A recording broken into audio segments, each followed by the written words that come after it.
So if we're doing a finishing workout by ourselves, it can be a little bit tough to see really good results because we're not finishing at high speeds or with contact like we would in a game. But there are some really good ways that we can challenge ourselves, force ourselves to adapt, to try new things, and this is gonna help us see big results in the game. So I'll give you guys a short workout. You can include this as a part of a workout, you can do it on its own, but I really believe these few drills will help you learn to adapt around the rim and help you see results in that game.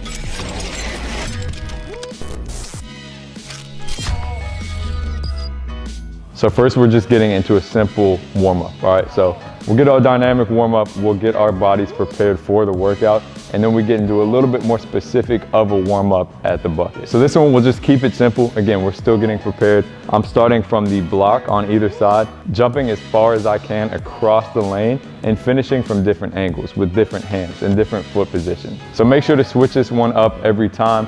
Give yourself different looks. You can hang in the air longer on some reps. Just make sure you're switching it up from rep to rep so we get a ton of different looks throughout the rep.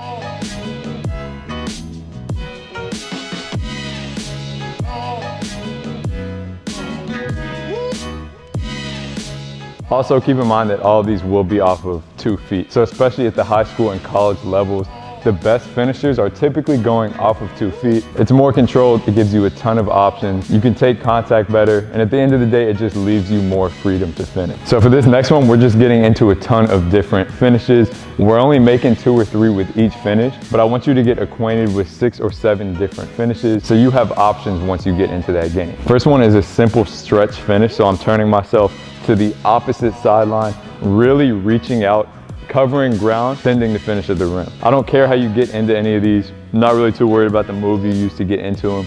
We're just getting a few reps with each one. Second one will be very similar, but now I'm getting to the other side of the rim, still turning towards that opposite sideline. Big extension out, finishing on the other side of the rim.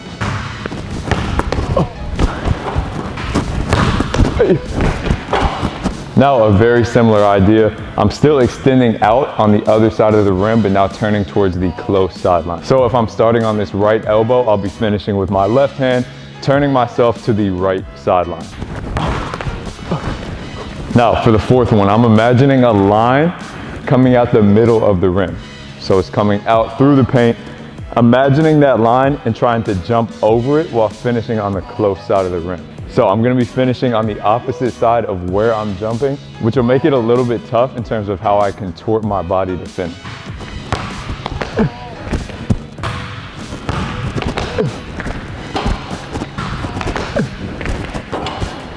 Now the next one will be stepping a little bit away from the bucket and going with a 2-foot floater. This one will be going across the lane, so I'm finishing kind of in the middle of the paint, but I want you to focus on jumping towards that opposite lane line as you float it up. So the last one will be a slide by going both ways. So we're coming, chest is facing square to the baseline, and then now I'm slipping out to either the left or the right. I'm just alternating side to side.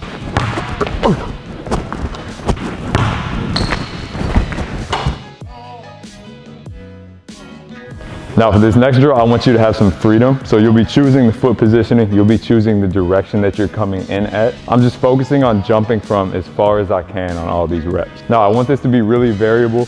So sometimes you'll come in left, right, sometimes you'll come in right, left.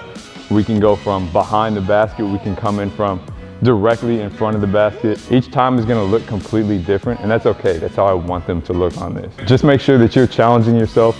You're really forcing yourself outside of your comfort zone in terms of how you're contorting your body, adapting, and finishing at the rim.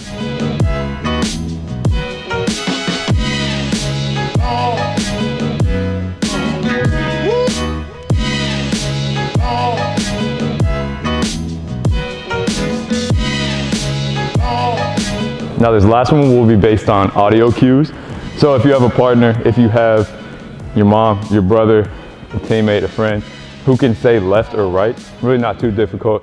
If you have someone with you to do this, very helpful, really teaches you to adapt. But if you don't, I'll also give you another option, teaching you to adapt and be creative at the rim. So this one's simple. I don't really care how you get into it. Once again, more so focused on getting downhill, jumping off 2 feet, and then adapting to either left or right based on what your partner calls.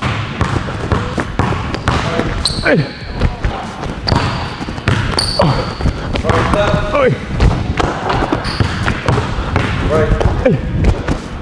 Now, if you don't have a partner to do the audio cues with, here's the other option. This one looks weird, could be labeled a clown drill from the looks of it, but it's a great way to learn to adapt and contort your body once again at the rim. Plus, it automatically gives you a new look every time, so this is gonna be very variable. We're getting a new finish every time, and it's gonna be really tough if you're doing it the right way. So it's simple, I'm throwing an oop to myself, letting it bounce like I'm trying to dunk, and then getting into a 2-foot finish, getting as creative as I can with it.